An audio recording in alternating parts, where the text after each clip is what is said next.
Financial crime is a threat to a country and its people in every aspect of their lives, such as homes, work, online and offline.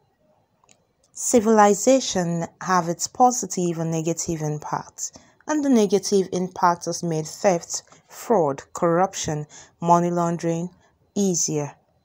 To this end, the Committee on Financial Crimes of the House of Representatives, under the leadership of Honorable Abdullahi Ibrahim Duse, the chairman of the committee, organized a 2-day capacity and development training with theme ICT and Financial Crime Control for an effective economic, social and security growth of the nation.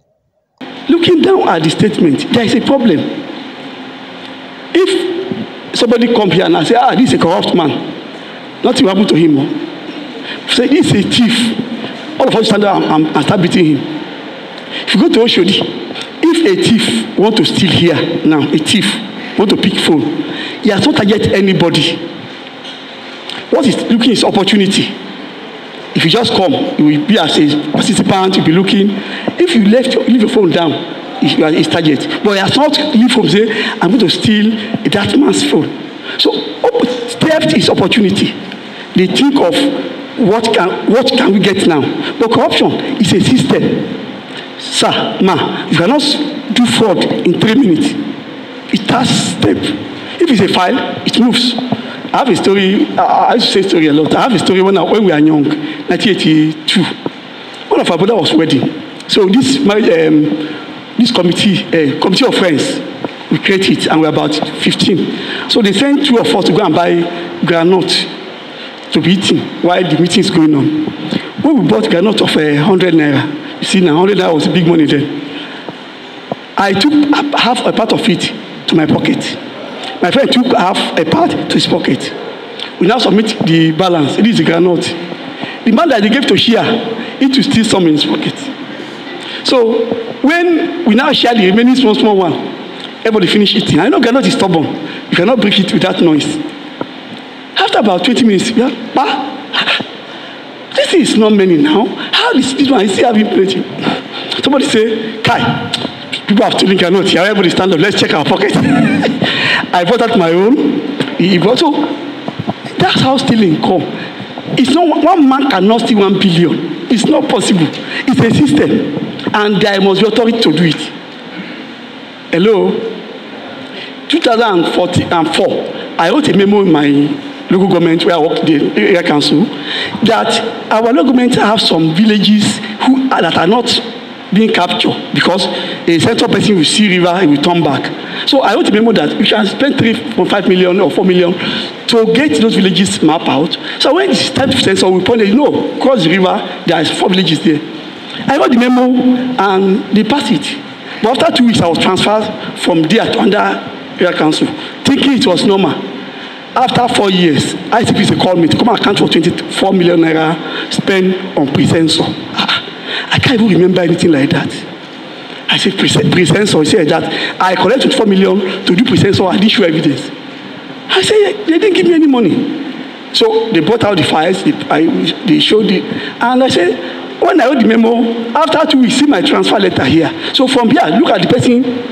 They increased the money by 21 million and share it. Not even informing me. How did the money get up? I will tell you. I have the fight for almost 1 week. I put 3.7 or so million. I go to my boss, make it 10 million. It was just going up. Just going up to get to 24 million. Which means not one person did this corruption.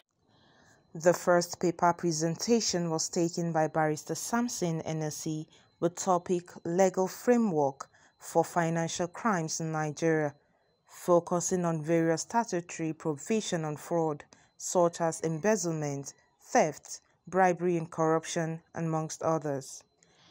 Engineer Steve, the second facilitator for the first day of the training, lectured on the role of ICT in prevention and detection of financial crime.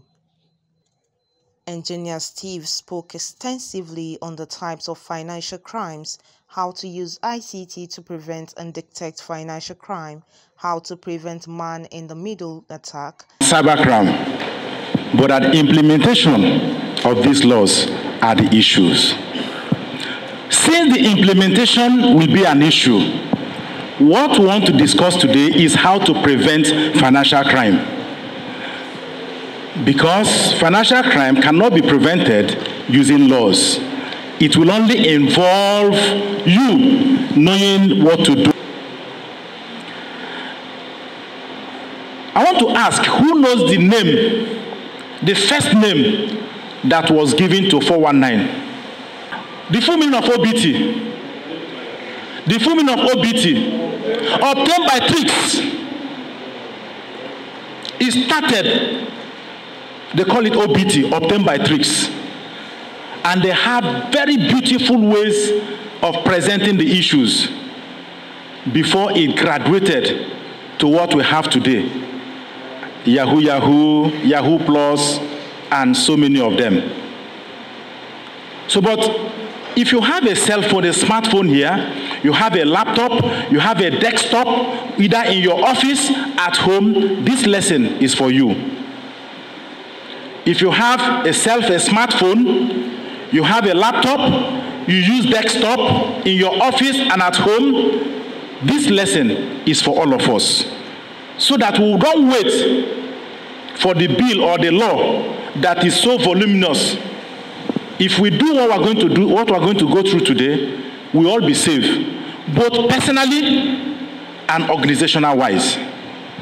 Day 2 of the training started its first lecture on public finance management strategies and oversight by Mr. Onyeka Onyanakwe with principles of public finance, importance of public finance, rationale for government intervention. Here I will say public finance may be defined as the identification, number one, of specific financial relationships and functions running between public administrations and institutions and as a one party and in mutual interconnectivity with other entities of the economic system as the other party, both private entities, the public itself, the household, the companies, organizations, and institutions. There is a relationship. What is binding all of these people together? There's a need for what? Finance. You buy, you sell. You go to market, you come back. It's either you are selling or you are buying. So there is something that connects all of us. Public finance. Let us look at the principles. The principles are categorized into three. Non-optional, non-refundable, non-equivalent. The non-optional means that it is not an option that you must contribute to the growth of public finance. You don't have any option. This principle suggests that economic entities are forced by law to contribute to the joint budget of national or local authorities. For instance, before your salary is paid, government has deducted from source. That is tax. You are paid into the purse by law, payee. Is that correct? Good. Now you decided to do a supply. At the point of getting your money, there's already a percentage that is deducted. You have contributed by law. So one of the basic principles of public finance is that there is what we call the principle of non-optional. You just have to pay. Rounding off day 2, Mr. Jide Agbaje lectured on finding a lasting solution to the menace of cyber and financial crime in Nigeria. Mr. Jide emphasized on cybercrime, its consequences, economic and political and social impact, amongst others. Finding a solution to cyber and financial crime in Nigeria, and then another speaker also talked about the, from the ICT perspective. So my topic is actually finding a solution to financial and cyber crime in Nigeria. You would all agree with me that corruption has actually bedeviled Nigeria. And when I say corruption in this aspect, I mean financial crime in Nigeria is growing by the day. If you look back in retrospect, the previous government actually set up some institutions to fight crime in Nigeria. The EFCC, the ICPC, the conventional police. Police have been there for several years. Okay, but the question is, why do we have financial crime and cybercrime in Nigeria on the rise? Why do people get involved in cybercrime and financial crime? EFCC is everywhere. They have offices everywhere in Nigeria. ICPC. Why is it that they've not been able to curb the menace of cybercrime and financial crime in Nigeria? If you go to our higher institutions in Nigeria, the universities and the polytechnic, 3 out of 30 students of tertiary institutions are involved in cybercrime in Nigeria. Their parents are encouraging them. Why do we have this? The training, which had people from different government ministries all over the country in attendance, was concluded with a certificate presentation for each trainee. Gio, Dario, Phil, Ugochukwu, Ada Phil.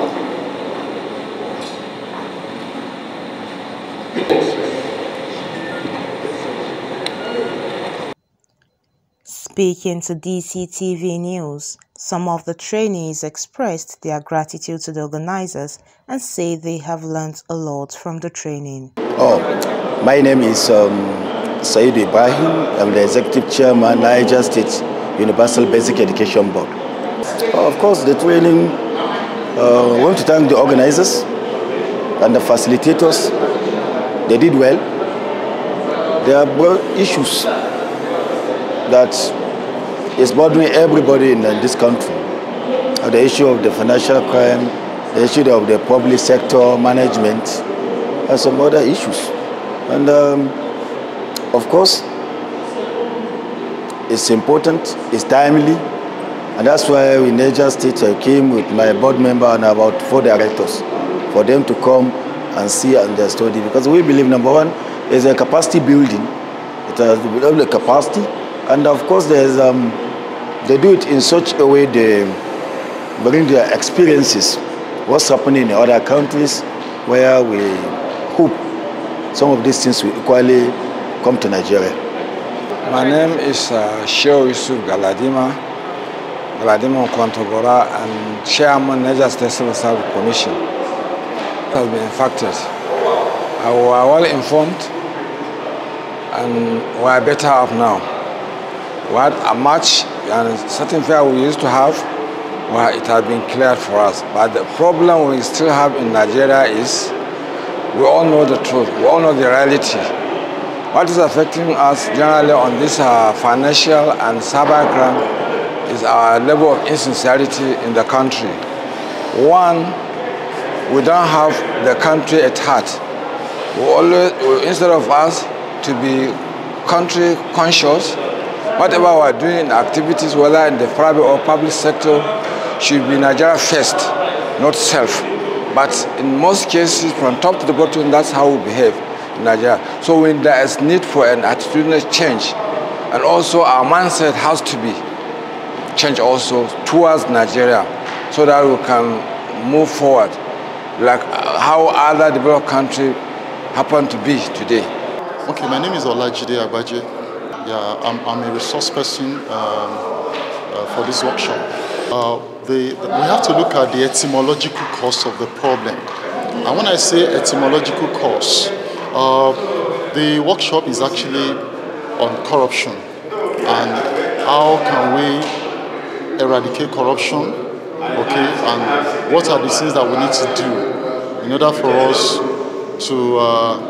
to eradicate it, you know. So one of the solutions that I propose is that, because a lot of people are afraid of tomorrow, and that's why we have corruption this enormous in the country. So what I propose is there should be policies, there should be programs in place that will give people assurance of tomorrow. Because I discovered that a lot of people who engage in corruption in the country, they engage in it, they steal from government coffers because they are not sure of tomorrow. They are not sure of tomorrow of their children, or the future of their children, and that's why they engage in corruption. I make examples, I make comparison. with economies in the world that are doing well, okay? And these economies are credit-driven, okay? Nigerians should have access to credit such that if you want to go to school, to the universities, to the tertiary institutions, your parents do not have to fund your education. As a student, you can go to the government and get a loan from the government. And then when you're done studying, you can pay back this loan gradually. And that's why we have the back and forth between ASU and the federal government. This problem will continue to persist if you not find a solution. Education anyway is not free. It's not cheap.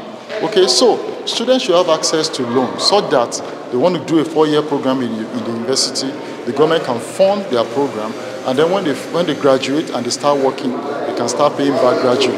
That said, we also need to put in place social security for those that are not working, okay?